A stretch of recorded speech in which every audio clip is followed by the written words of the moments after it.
Hello everyone, कैसे हो आप सभी लोग। जैसा कि आपको पता है कि हमने जो है कैलेंडर और क्लॉक कंप्लीट कर लिया है और आज हम अगेन नंबर सिस्टम के तहत जो भी चीज़ें छूटी हैं हम आज उसे कंप्लीट करने की कोशिश करेंगे। ठीक, देखिए सबसे पहले आज हम ये निकालना सीखेंगे कि आखिर ये प्लेस वैल्यू होती क्या है।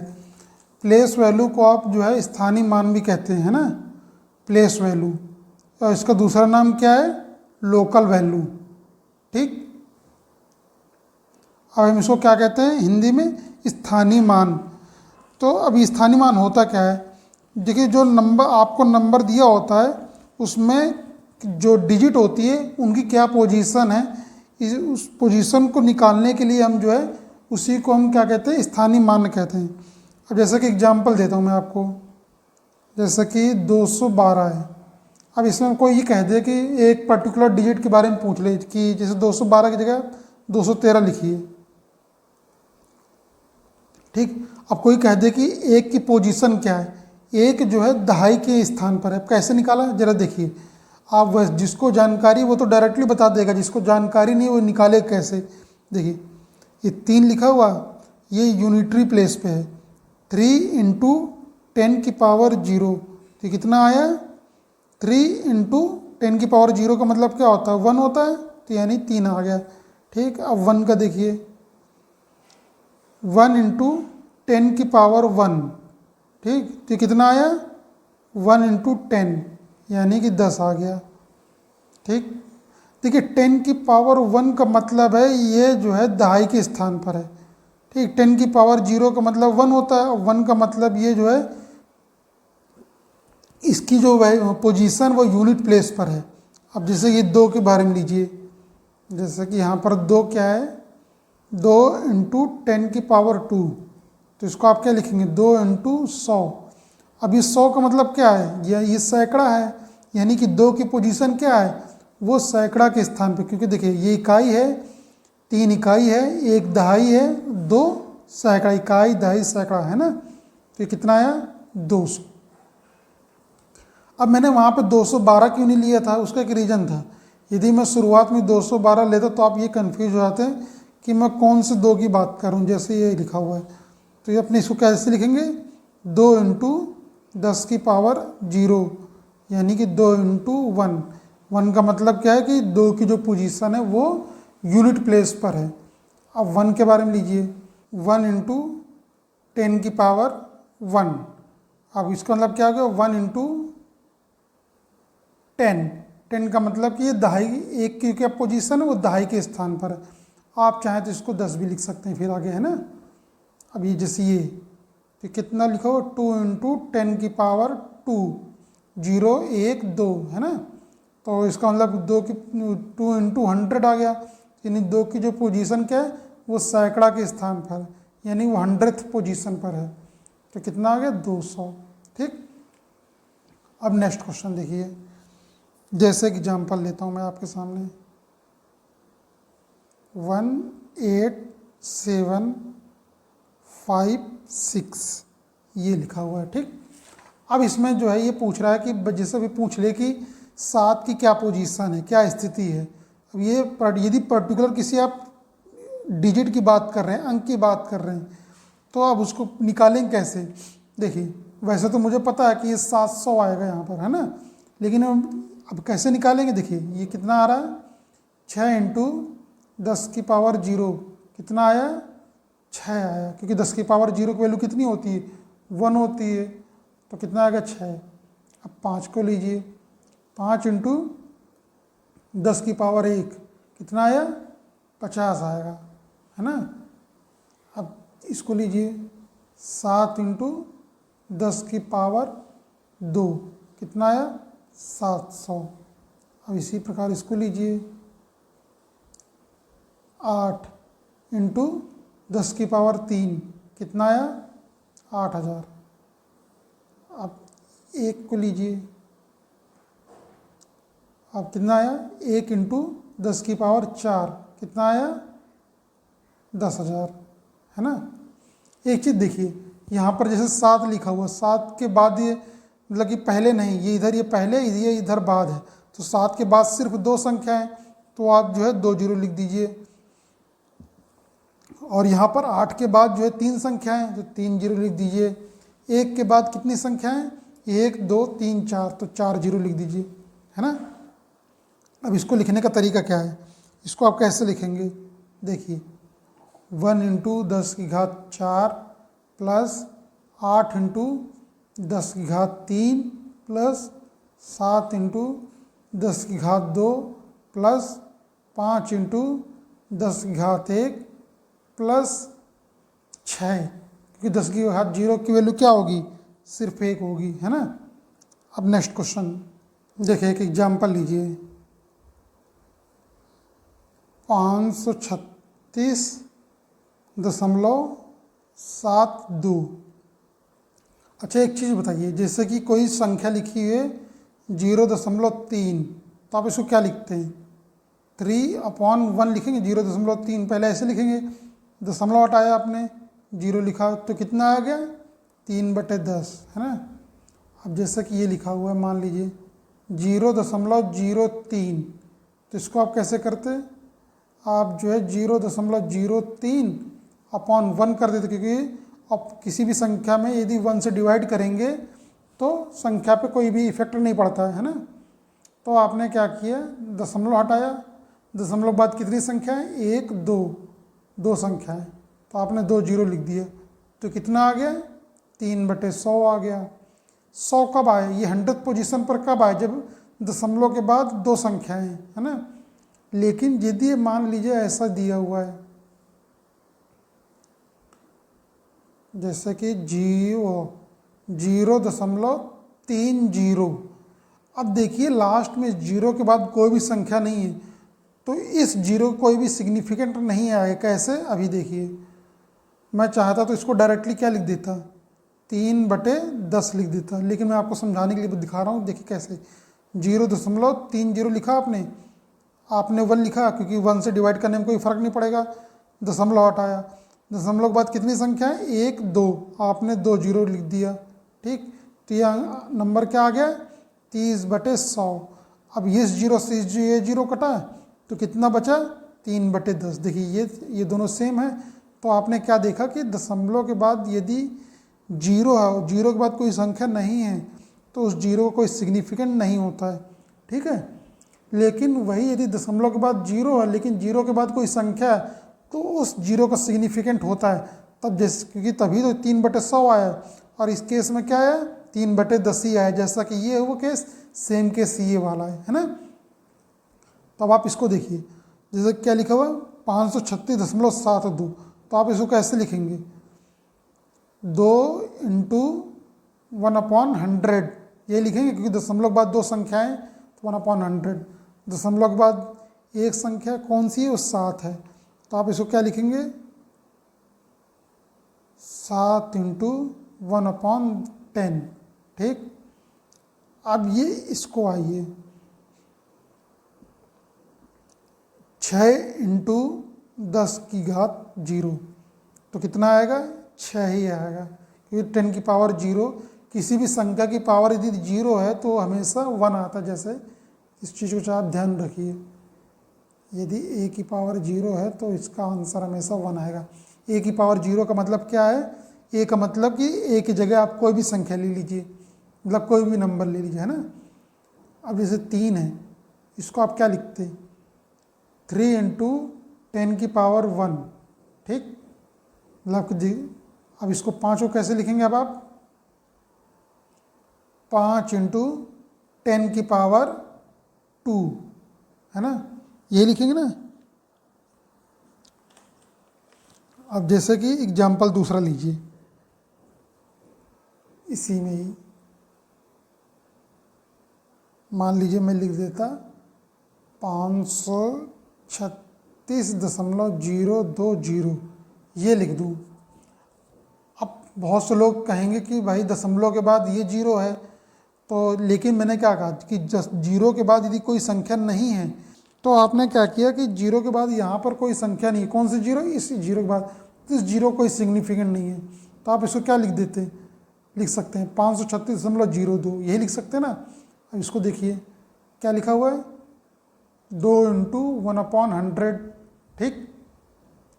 इस जीरो को लीजिए, जीरो, अब क्योंकि आपको पता है कि जीरो में यदि किसी भी नंबर से आप मल्टीप्लाई भी करेंगे तो जीरो ही आएगा, तो हम जिस जीरो को नहीं लेंगे, ठीक है। चाहे तो आप लेना चाहें तो आप चाहे लिख दीजिए, लेकिन इस जीरो कोई सिग्निफिकेंट नहीं है, नहीं सॉरी, मतलब कि इसकी कोई भी प्लेस वैल्यू नहीं आएगी, जीरो ही रहेगी। छठवें के लीजिए, 6 इंटू 10 की घात zero,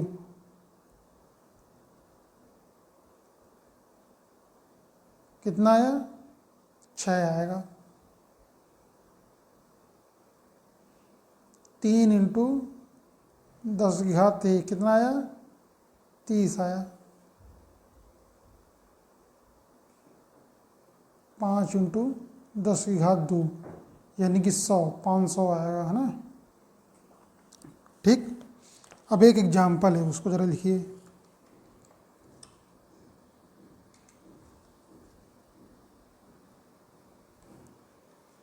if 23.1807 equal to 2a plus 3b plus 1c plus 8/d plus 7e is the place value of expression। Expression कौन सा, ये, ठीक। देन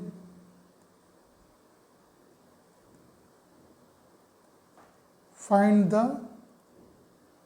वैल्यू ऑफ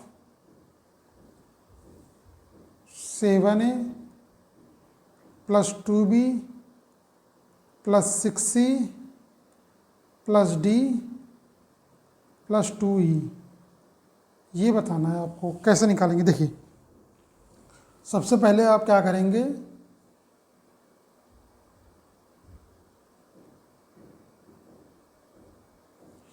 आप क्या करेंगे कि इसकी जो है प्लेस वैल्यू निकालेंगे, इसकी 23.1807 की। कैसे निकालेंगे, देखिए, 7 इंटू 1/1 2 3 4, ठीक। अब ये जीरो से कोई मतलब है नहीं। 8 को लीजिए,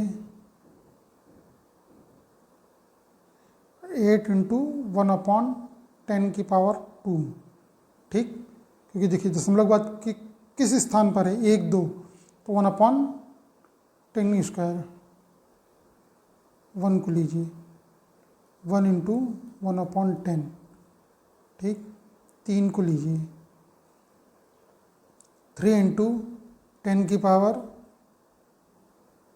0। 2 को लीजिए, 2 इंटू 10 की पावर 1, ठीक।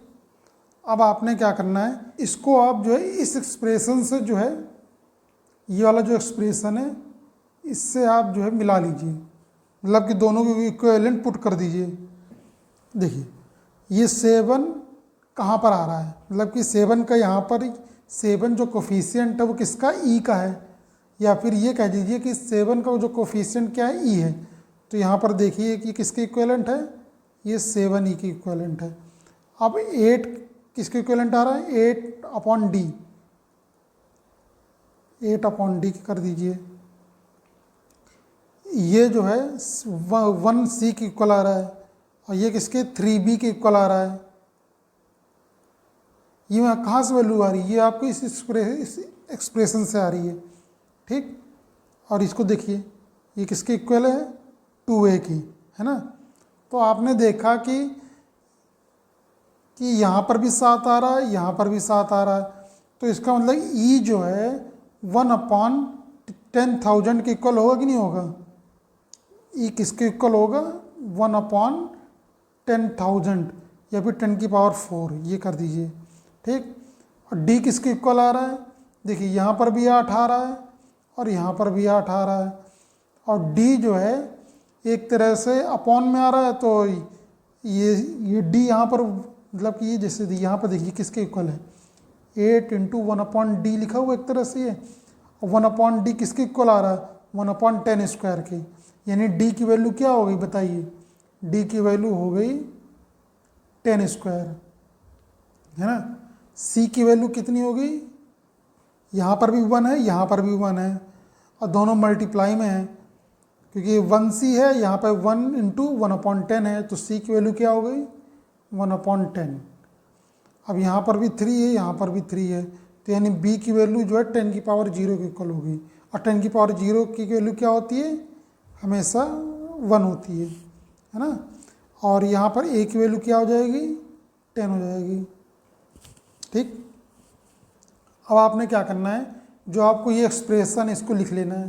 क्या लिखा हुआ है, 7 है, क्योंकि c की वैल्यू बतानी है, 7 है plus 2b plus 6c plus d plus 2e, इसको लिख लेना है एक जगह। क्या लिखना है, देखिए 7 है plus 2b plus 6c plus d plus 2e।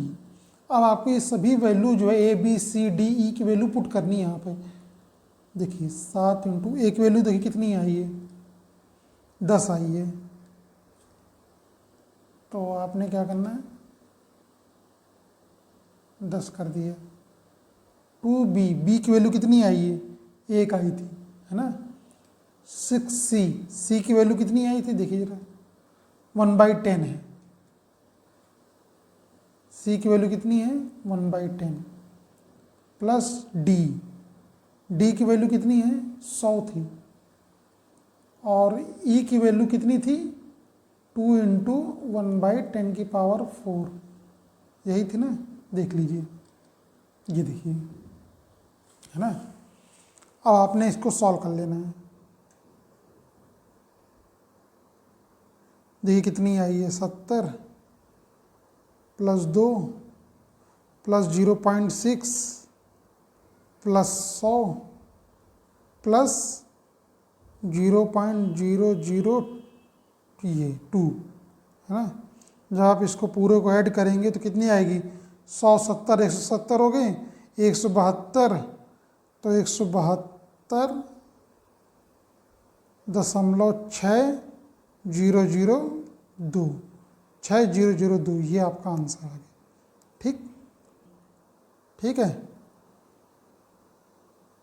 अब फेस वैल्यू क्या होता है, इसको हिंदी में कहते हैं जातीय मान या फिर अंकीय मान, the actual value of the digit in a number.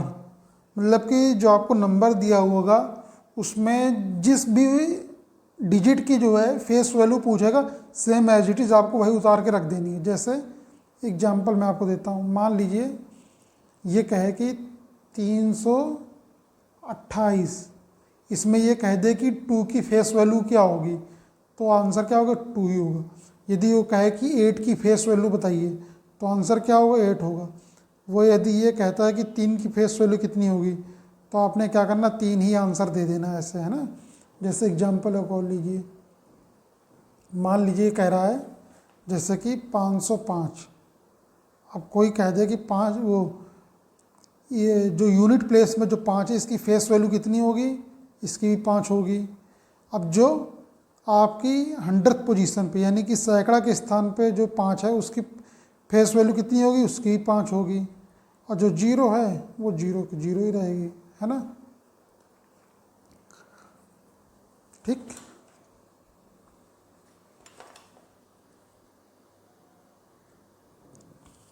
अब हम जो है डिविजिबिलिटी रूल के बारे में देखते हैं। जो भी नंबर आपको दे देगा उस वो पर किस नंबर से डिविजिबल होगा कि नहीं होगा, इस चीज़ को हम जो है डायरेक्टली कैसे फाइंड कर सकते हैं, आज हम इसी चीज़ को सीखेंगे। तो सबसे पहले डिविजिबिलिटी रूल जो है हम 2 के लिए सीखेंगे। ठीक, क्या है, divisibility rule of divisibility of 2।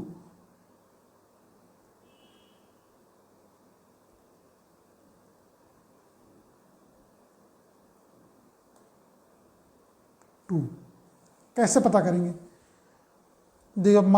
देखिए जो नंबर है उसके जो है यूनिट प्लेस पे आपने पता कर लिया कि यूनिट प्लेस क्या होता है। ठीक, यूनिट प्लेस पे यदि इवन नंबर आ रहा है तो वो आपका जो है 2 से डिवाइड होगा वो नंबर पूरी तरह से। यूनिट प्लेस का मतलब कि लास्ट डिजिट जो है या तो जीरो हो या फिर वो जो है सम हो, यानी इवन हो। जैसे 10, 20, 30, देखिए इनके यूनिट प्लेस पे क्या आ रहा है, जीरो आ रहा है, यहाँ पर भी जीरो आ रहा है, जीरो आ रहा है। 300, ये भी लास्ट में जीरो आ रहा है ना, या 3600, 3100, लास्ट में क्या आ रहा है, जीरो आ रहा है। तो ये सब जो है 2 से कटेंगी, मतलब कि लास्ट में या तो जीरो आए या फिर इवन नंबर आए। इवन नंबर कौन कौन से होते हैं आपको मैंने पहले ही क्लास में बता दिया है, जैसे कि 2, 4, 6, 8 है ना, 8 और 10 का मतलब कि जीरो ही है। ठीक, तो जीरो आपने देख लिया, तो लास्ट में ये इन डिजिट का आना जरूरी होता, तभी वो जो है 2 से डिवाइड होगा पूरी तरह से। अब दूसरा देखिए, डिविजिबिलिटी ऑफ 3। यदि उन सभी नंबरों में सभी डिजिट का सम 3 से डिवाइड हो रहा है तो वो नंबर आपका जो है 3 से डिवाइड होगा, और नहीं तो फिर नहीं होगा। जैसे मान लीजिए 3 है, क्या 3 से डिवाइड होगा, होगा। ठीक, 6 क्या 3 से डिवाइड होगा, वो बिल्कुल होगा। 12 कैसे पता करेंगे कि ये 3 से डिवाइड होगा कि नहीं होगा। वैसे तो ये संख्या छोटी, तो आपने क्या किया, 3 चौको 12, आपने तुरंत चेक कर ली कि हाँ डिवाइड हो रहा। लेकिन मैंने क्या किया, ये तो आपका नंबर है, लेकिन इसमें 1 और 2 क्या है, ये दोनों डिजिट हैं आपके, है ना। तो इन दोनों का सम कितना आएगा, 2 + 1 कितना है, 3 है। 3 से डिवाइड होता है, होता है। तो इसका मतलब ये क्या है, 3 से डिविजिबल होगा। जैसे 1, 2, 3, 3, ये एक नंबर दे रखा, क्या ये 3 से डिवाइड होगा कि नहीं होगा, ज़रा देख लीजिए। इनके जो डिजिट हैं, डिजिट कौन कौन सी हैं, 1 है, 2 है, 3, 3, तो इन सबको जोड़ दीजिए। 3, 3, 6, 2, 8, 1, 9, 9 आया। 9 3 से डिवाइड होगा, होगा। तो इसका मतलब कि 1233 जो है आपका 3 से डिवाइड होगा। जैसे एग्जाम्पल 28, 36, 62, 63, 10, क्या ये 3 से डिवाइड होगा। कैसे चेक करेंगे, आपने क्या किया, सबको जोड़ दिया। चाहे जोड़ लीजिए, पूरे चाहे जोड़ के देखिए। 8 2 10, 10 3 13, 13 6 19, 19 6 25, 25 2 27, 27 6 33, 33 3 36 1 37, 7, ठीक। और 37 जो है आपका 3 से डिवाइड नहीं होता है, तो इसका मतलब ये नहीं होगा। ठीक है, देखिए नेक्स्ट एग्जाम्पल, मान लीजिए लिखा हो 36, 72, 28, 2, क्या ये 3 से डिवाइड होगा। अब इनको क्या करिए, सभी डिजिट को जो है जोड़ दीजिए। 6 3 9, 9 1 10, 16, 16 2 18, 18 2 20, 20 28, 8 28, 28 2 30, यानी 30 आ रहा। 30 जो है आपका 3 से डिवाइड होता है, तो ये आपका जो है 3 से डिवाइड होगा। वैसे एक दूसरा ही मेथड है, वो है डिजिटल सम। फिलहाल अभी हम डिजिटल सम नहीं सीखेंगे, क्योंकि आप, मैं यदि यहीं भी बता दूंगा तो आप कंफ्यूज हो जाएंगे। फिलहाल अभी आप इतना ही सीखिए कि ये डिविजिबिलिटी ऑफ 3 हम कैसे पता करेंगे, कि हम क्या करेंगे, जो नंबर दिया है उनके सभी डिजिट का हम सम देखेंगे कि यदि वो 3 से डिवाइड हो रहा है तो हम कहेंगे वो 3 से डिवाइड, नंबर जो है आपका 3 से डिवाइड होगा। और यदि नहीं हो रहा तो हम कहेंगे कि वो 3 से डिवाइड नहीं हो रहा। ठीक, चलिए आज इतने ही रखते हैं और मिलते हैं नेक्स्ट टाइम, और नेक्स्ट टाइम हम इससे आगे सीखेंगे। चलिए ठीक है, थैंक यू।